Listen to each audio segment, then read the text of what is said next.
Natter with Jenny and Marc Steele on Bow Radio. It is indeed A Wee Natter. I'm Marc Steele. Across the table from me is Jenny Steele. And we are joining you on the week that we all get a little bit Scottish. Yes, indeed. If we're going to do this properly, we need the unofficial anthem of Scotland. Makes you feel proud, doesn't it? Flower of Scotland. It's been the unofficial anthem for a long time now.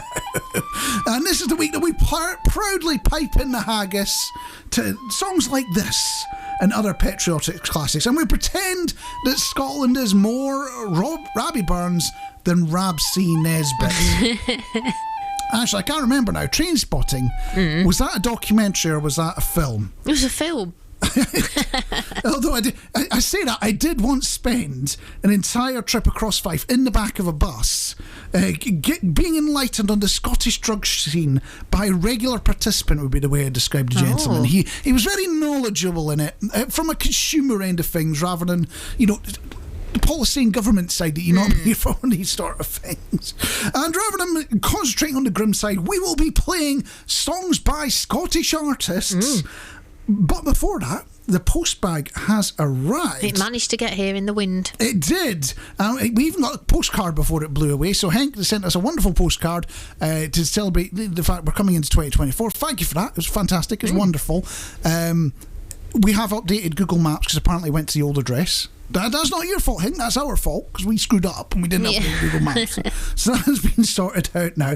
But we also asked the question, what do you remember that no one else does? Has anyone been in touch about that, Jenny? Yeah, the first one I've got Andy Simpson, who remembers something called toffos. I remember toffos, a nice chewy toffee sweet. Pull your fillings out like. I was about to say, you get free dentistry from toffos, don't you? Because it just rips your teeth out.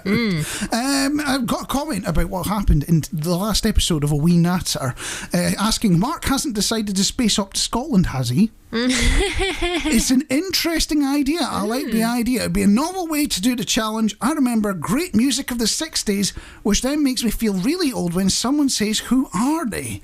If you mention a group from those days. So that is my answer. I'm sorry to hear that, Jane Barrett. There's still some fantastic songs in the 60s you hear all the time at the moment, isn't there? There is, yeah. Angela Campbell, Cremola. Have I said that right? Cremola foam powder in a tin. Nescafe coffee powder in a tin. I know Coffee Mate, that's like a powder in a tin. I feel like I'm talking about something completely different now. Was there anything that didn't come in a tin? It might be quicker listing those. Yeah. Chris Curley's also been in touch saying something I didn't remember. My sister was telling me about getting a wishnick when she was in school, going back 50 years. I said nothing, but Google it later. And I'll be honest, dear listener, I'm in the same category. I had to Google what a wishnick was. What is it? And when I saw it, I knew exactly what it was, but that's not the name I'd call it. We're talking about the little trolls with the spiky hair. Oh, right. Apparently they're called wishnicks. I have no idea what that's all about. Vicky Fairweaver also saying, that's an interesting question about remembering something that no one else does. Quite often it'll be the hurtful comment somebody said to you as a child. Weirdly enough, I think The Simpsons did a whole episode on this, didn't they? Well, it's one of the recent ones, so I haven't seen it, I've only heard about it. And the throwaway remark or making fun of you that the person responsible forgot about immediately and you still remember years later. I'm trying to think of all... Yeah, I've been called all sorts of things. I think one of the weirdest ones I've ever called was to do with this fine radio stuff we're doing for you right now, dear listener. I got told I sounded like an academic. And I've no idea what that meant, but I'm still offended by it. Do you know what I used to get called at school? What did you get called at school? Dougal. You got called Dougal? Yeah, from the Magic Roundabout, Dougal, if you know who that is. What, did you have big floppy hair or something? I did. I used to have hair that looked like a bit, I suppose they must have thought, I always used to get called Kate Bush as well. Kate Bush? Because my hair was long and wild. She's quite cool nowadays. She is, yeah. I don't mind Kate Bush, but the Dougal? Really? Dougal. Well, I've had every variation of steel from corrugated onwards, but I've also had one where it's called Machine. because of how I ate a sandwich once. I just lifted up to eat it, and apparently I looked like I was a machine or something like that. But anyway, back to Vicky's comment. The angry person beeping their horn who forgets almost immediately you're still shocked about and upset hours later. Yeah. It's why it's important to be nice, because it seems unimportant to one person could impact for another for days, months, or even years to come. Totally agree with that. Yeah. Totally. Louise Mallin said, I should have had a Google here, because Louise says she remembers when there was lots of caterpillars and woolly boys around. Woolly boys. What's woolly boys? I've no idea. I'm assuming it's just little boys that were completely enveloped in wool, trying to look like sheep. I assume it was just cool in the 70s for a while. A bit like, we joke about the big collars, don't we? If we talk about the 1970s. And then you watch Top of the Pops from the 1970s without presenters. I've no idea how they managed that, but without presenter. Not allowed. And the collars are almost big enough that you need, like, if you were to go out on the roads with them, they'd need little flags and lights on them and things like that. They're so far out. Yeah. I thought it was a joke when people go, they had big collars. It's like, no, they seriously did.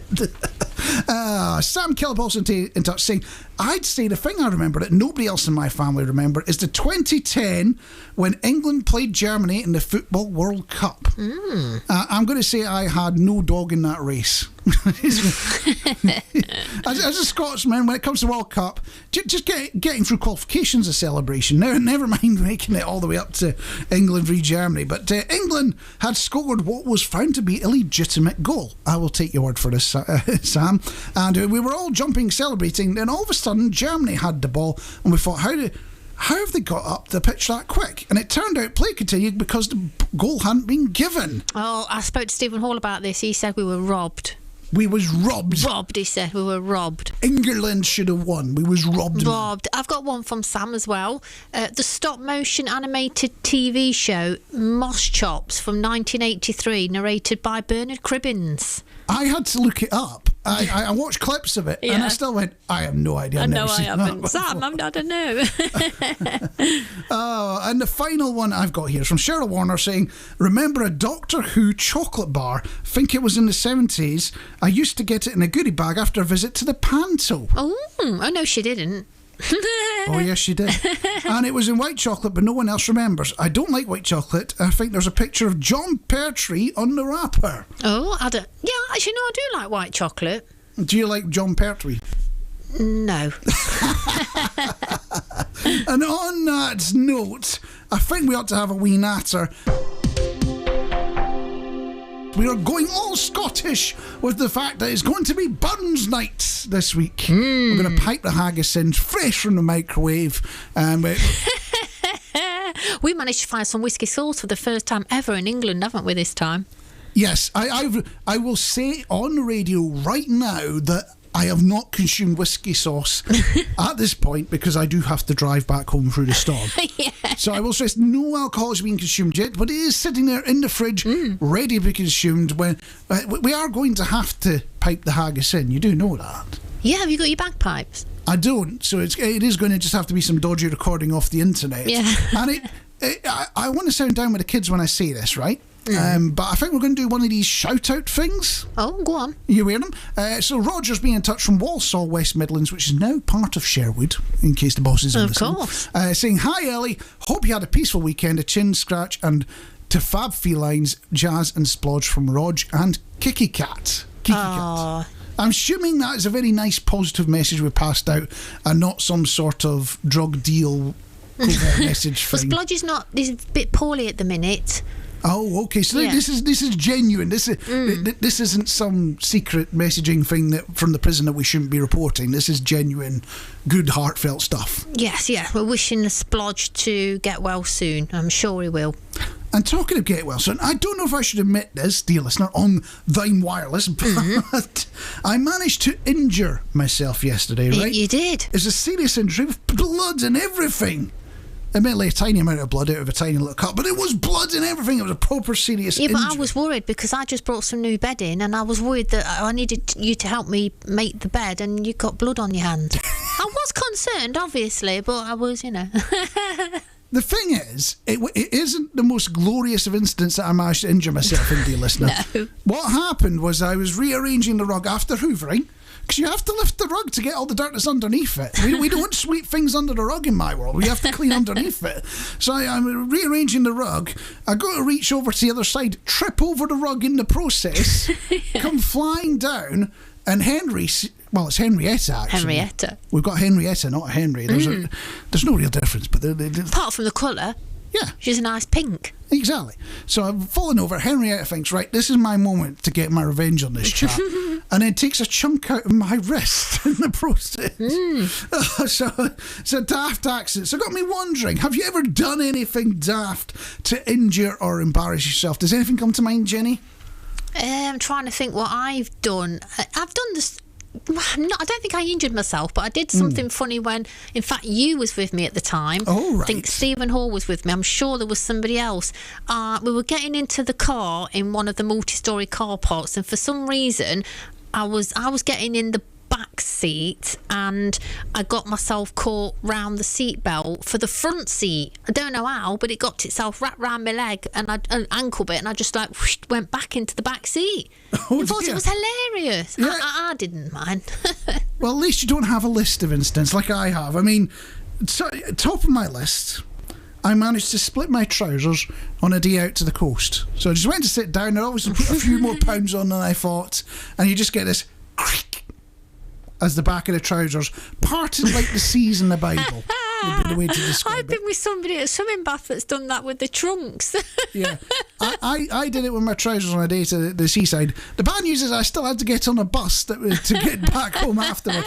So not only have you got to try and cover your bits while you're travelling around at the beach, you've also got to think about how am I actually going to get all the way home. Yeah. But clumsiness has been an issue for me for absolutely decades. You know, I think if we're going into the deadly serious thing, I have been tested for what was it? Was it dyspraxia? Dyspraxia. Yeah. And no, we're all clear on that one. I'm just a bit useless. I'm just a bit, a bit of a clumsy.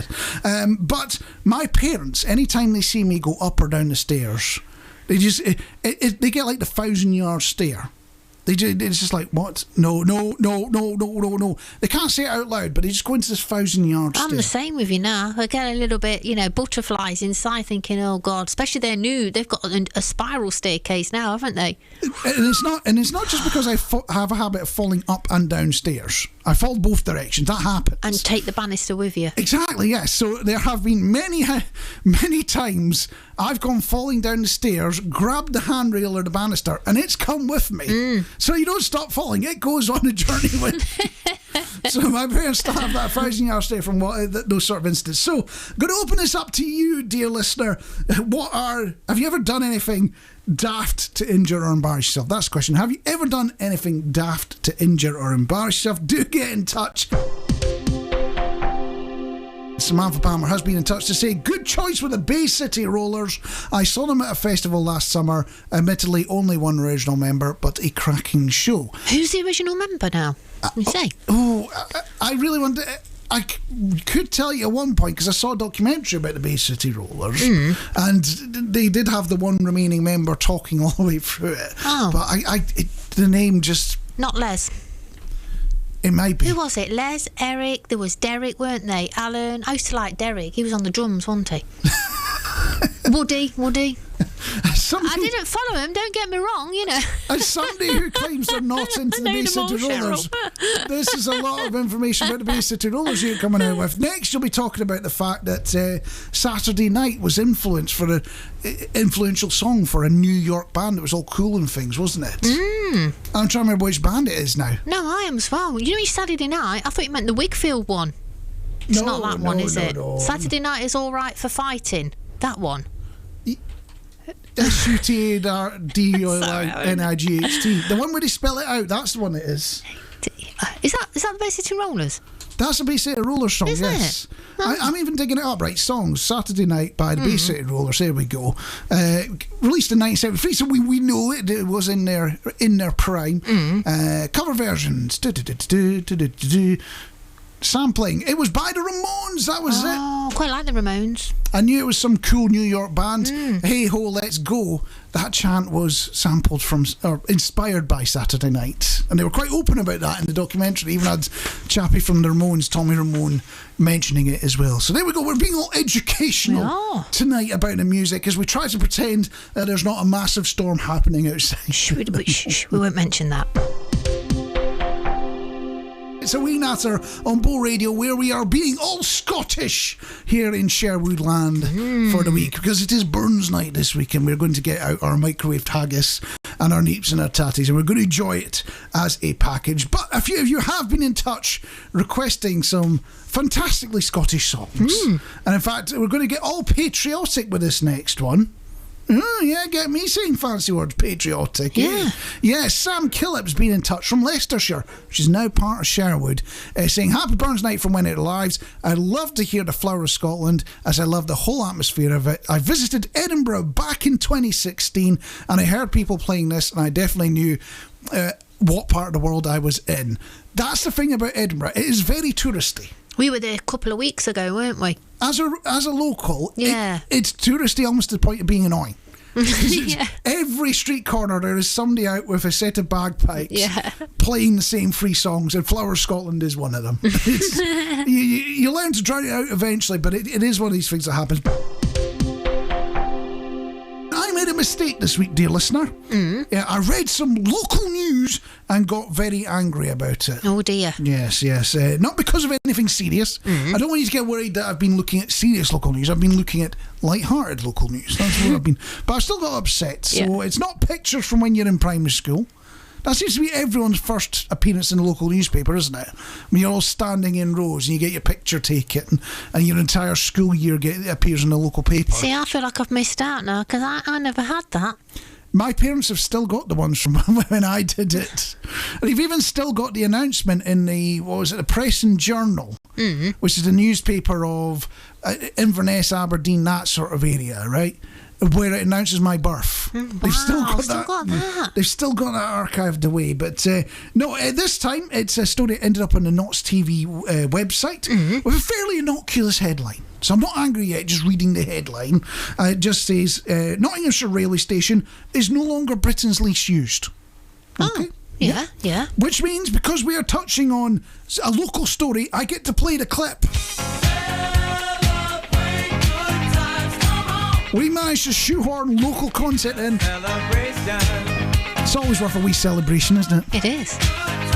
We need lights and balloons for when we play this clip. We do. But I'm not a train person, but it goes on about this place called Elton in Orston, right? Which I've lived in Notts for a long time now. I couldn't even tell you where this is. But apparently it was the quietest station in 2022. That is the argument they're making. They're saying it's no longer in that category. I'm going to argue with this. I'm going to say that isn't the quietest station in 2022 in Nottinghamshire. There is a line that runs through this very fine patch of Sherwood. It runs through Edwinstowe. It runs through Ollerton, where there's still all the old station buildings. Trains run on it. But you can't get on the trains. No, you can't. And technically, 0 is less than 40. Yeah. So you can see why I'm angry about this now, can't you? It's outrageous. You should have done this properly. Get it right, Knots TV. Although I don't know why I get upset by trains. I'm part of the proud 40% that don't use them at all, really. Apparently 40% of Brits don't use trains. Haven't used them once in the last year. And you still see them in the news all the time. Strange, that.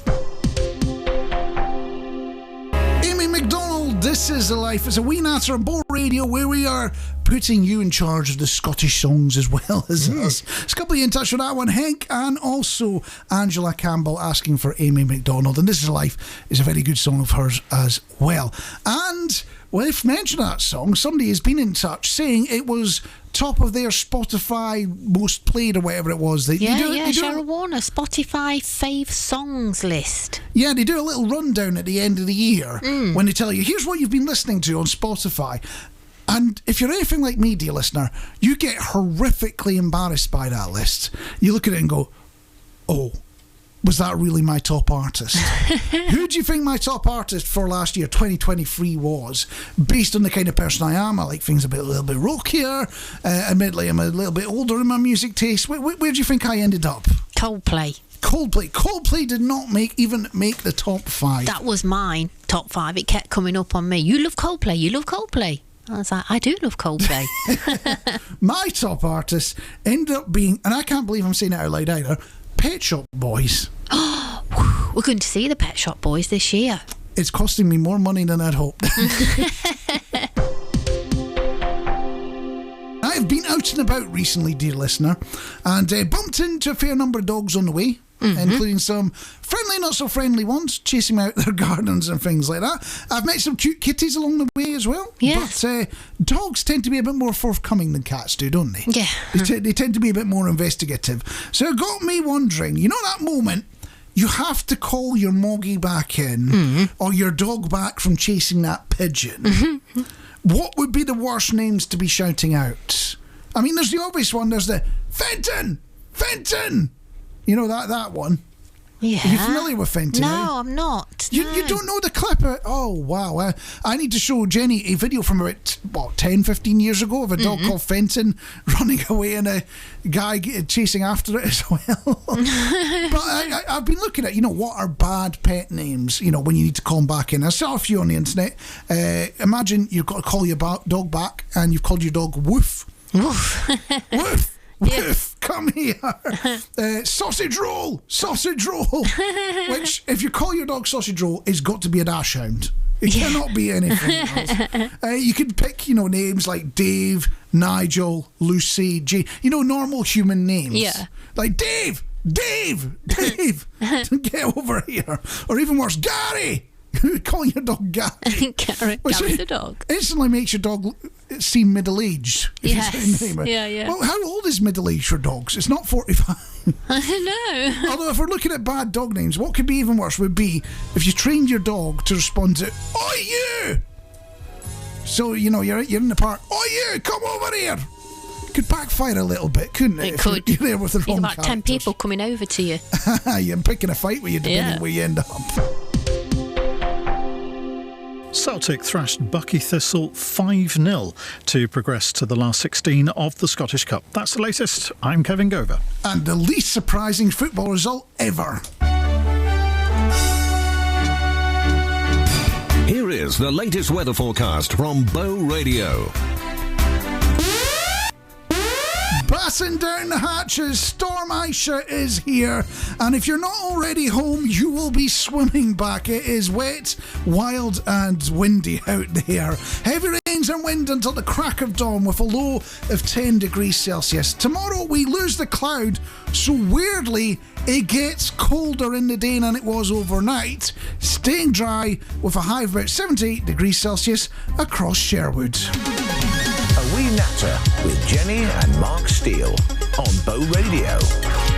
It is indeed a wee natter where we are being all patriotic and Scottish today, aren't we? We are, yes. Because Burns Night is only a couple of days away. We've got the microwave haggis, neeps and tatties ready to go. You can get it as an instant meal. You can. The complete haggis, neeps and tatty package. Whether you'd want to do it that way is completely up to you. I can't recommend it, but it is an option out there. And talking about options, 2024 is going to be an election year. So we've got the local, mayoral election. You'll have to make your choice there in May. But we've also got a general election coming this year. It's pretty much guaranteed, isn't it? So we want you, dear listener, to help us build the People's Manifesto, where you put your complaints down about what is rubbish about life in Britain at the moment, what really grinds gears, what gets you upset, what gets you annoyed about just going about your life in Britain. It's a wee natter on Bow Radio where we are getting all Scottish and patriotic, especially with the music, but we do set a limit. We will not be playing Jimmy Shand. Even if Jimmy Shand is your favourite and you love that lad from East Weems, I can't do it, because it takes me back about 20 years to hospital radio where every second request was Jimmy Shand. And there's only a handful of times that you can listen to the Gay Gordons and the Bluebell Polka before it does you nothing. So we were setting the limit there, but anything up to that limit, you're in control, dear listener. And on the topic of Scottish songs, Deirdre has been in such saying, you have brought wonderful memories when you mention the Scottish songs. Back in the 1950s, I attended Godwin Road Junior School, Forest Gate, East London. One of the songs we loved to sing during our music lesson was The Road to the Isles, which I'll be honest, I'm not familiar with that one. No. I'm not, no. Beginning to feel very windy here in Hampshire as Storm Aisha approaches. Best to stay safe and indoors if the weather gets bad. Yeah, that's just good advice in general. Yes. Although, as much as I love a good storm, it's good advice. You probably shouldn't be going outdoors in this one. And talking about things we probably shouldn't be doing, we are building the People's Manifesto. Ooh. Yes, we are getting all the things that really annoy you in the world and in your general day-to-day life. And it doesn't have to be serious. We're looking at the daft stuff as well, dear listener. And we are going to come up with solutions to those problems and add them to People's Manifesto in a thing that we're calling Elected.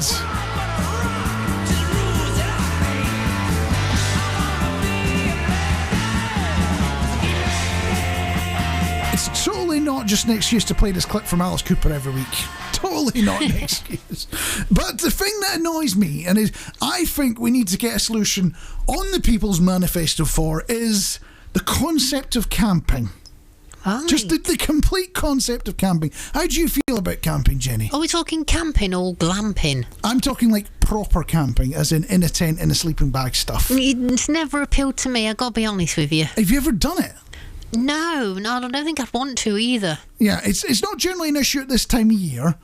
Most people aren't going out, you know what, I really want to go and camp in Storm Aisha. Not many people are willing and volunteering for that one. But as you get further into the year, and it's going to get warmer, we're going to get into summer, there's a couple of things that we need to talk about. First one, sleeping bags. And sleeping bags aren't just an issue when you're camping. You know, sometimes you're staying around at somebody's house and a sleeping bag is what they offer you. Right. You've had that moment, haven't you? No. When you're staying with extended family or something like that and all they've got left is a sleeping bag. No, I've always had the bed. You're very lucky. I've had the sleeping bag countless times. And there are several problems with sleeping bags, right? One of them is that they're always too tight. So you get in them and you just can't move. And then you get in and you're lying there going, I'm never going to get out of this again, am I? Can I even reach the zipper to get out again? I say, what if the zip gets stuck? Oh, you're in real trouble. Also, sleeping bags have a habit of getting too hot if you're indoors. But if you're outdoors and then you're in a proper tent, they're too cold. Right. You can never get them in the middle where it should be just right. They're either too hot or too cold, too drafty. I think we should just do away with sleeping bags. Right. So that's a bit rubbish as a solution, because we'll need to come up with something else for those moments when you just need something to sleep in. But sleeping bags are problematic. The other one with camping that's problematic, and the hardcore campers will go, well, you're cheating if you have one of these, inflatable mattresses. Right, yes. You know what I'm on about. Yes. I guarantee you, dear listener, you, Jenny, as well, have lain on an inflatable mattress at some point in your life. Yeah. Even if you've never been in a sleeping bag, you've been on an inflatable mattress, haven't you? Yeah. What do you think the problems are with inflatable mattresses? When I mention it to you, you get a 1,000-yard stare on. Why are you getting that 1,000-yard stare on? But they go pop, don't they? Or maybe go pop on one side, so somebody's up and somebody's like slowly sinking down. Yeah, the ones that are supposed to be double size never work, because there's usually one heavier and one lighter person in the couple. The lighter person is going flying off to the moon, basically. Yeah. And the heavier person is enjoying the floor because all the air is moved over to the other side. And they also have a horrible habit of deflating in the night. They do, yeah. So you wake up in horrible pain because you've been lying on this flat floor and then you get to the tent itself, right? Yeah. And there are a couple of problems with the tent. One of them is middle of the night ablutions. So you're camping out in a field, you get a moment of, especially if you're beyond about 25 years old, dear listener, where you just have to go to the toilet in the middle of the night. It's going to happen. Yeah. There's going to be that moment. So you're early hours in the morning, it's still dark outside, you pop open the tent door. What do? Do you wander in the dark and hope to find a tree or facilities or something? Or do you brave it and just take a shot out the door of the tent? What's the plan there? I don't know. There are no tents for built-in ablutions. It's problematic. In fact, if we're talking about ablutions, I once got woken in the morning by a sheep doing its ablutions to my tent. Oh, really? So you're just getting this, it's like, it's raining outside, and then you're just seeing this outline, and then you pop on the zip and it runs off. Cheeky wee bandit. So, my solution to this is, I am going to, if I get elected, this is going to be the People's Manifesto. In fact, it's not just me getting elected. Jenny gets elected as well. And you get elected as well, dear listener. The People's Manifesto, we are going to ban camping, or maybe not ban it, but keep it as a possible punishment. And, when you get an ASBO or something like that. Yeah. You're forced to camp outside as punishment. So A Wee Natter on Bow Radio, where we've just had our elected thing, and I thought I'd come up with our manifesto pledge that we were going to do away with camping, but our man on the ground has come up with a solution to the sleeping bag issue, hasn't he? He has, yes. Harmy's given us a photo, and it's like a sleeping bag suit. I mean, like Michelin Man in it. Does it have like a little valve that you can like blow up and then let down? Why would you want to blow it up? I don't know. Maybe you want to like pump it up, sort of thing. And the more colder it gets, the more you pump it up. And then, I don't know. You'll be asking for little heating elements inside it next. And a little bit earlier, we were asking about those embarrassing, horrible stories. Those moments when you have a little incident and it's daft. And it's embarrassing. But you look back at it many years later and it's quite funny. Samantha Power's being in touch with one of those, saying our first house had a narrow galley kitchen leading from the hallway. I was at home on my own listening to my favourite band, the men they couldn't hang, loud on the music centre, and decided to give it a dance along. Given the narrowness of the kitchen, that wasn't easy, and I ended up doing sort of a sideways gallop up and down the kitchen and the hallway. I know that gallop. I've done that gallop as well, Samantha. Suddenly there was a horrible crack. You know where this is going, don't you? A horrible crack. My ankle gave way and I fell over. My ankle came up the size of an orange, and my husband took me to A&E when I got in from work. The first thing they wanted to know was how I'd done it. Embarrassingly, I had to tell them it was from dancing in the kitchen, but I left out a bit about galloping up and down like a demented crab.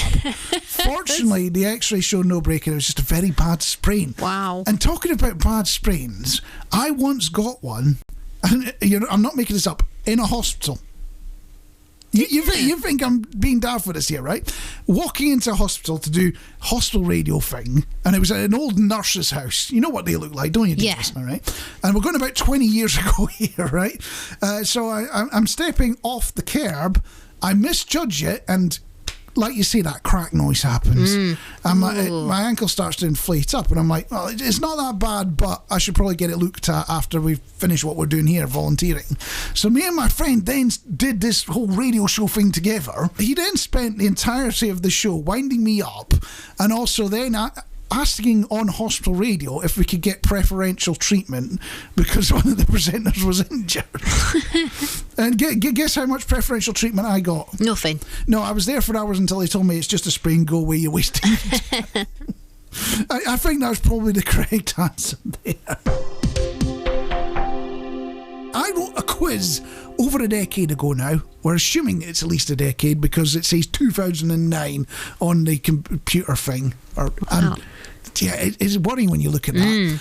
Next year, I hate to break this to you, next year, my email address is 20 years old. It just shows how much time's been passing on. But anyway, I wrote this quiz. I haven't changed any questions since, so I assume some of the answers have changed, especially the ones that mention Queen Elizabeth in them. I should probably get them updated. Yeah. But this one did not mention Queen Elizabeth because it's a historical question.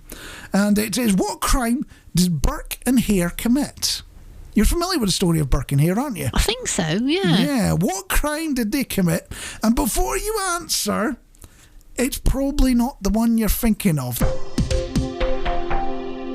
It's A Wee Natter on Bow Radio, where we were asking you the question, what crime did Burke and Hare commit? And we've had a few guesses. How's it looking on the guesses, Jenny? Stephen Hall says trespassing on private land. Do you have trespassing laws in Scotland? There are trespass laws in Scotland, but it's not an offence.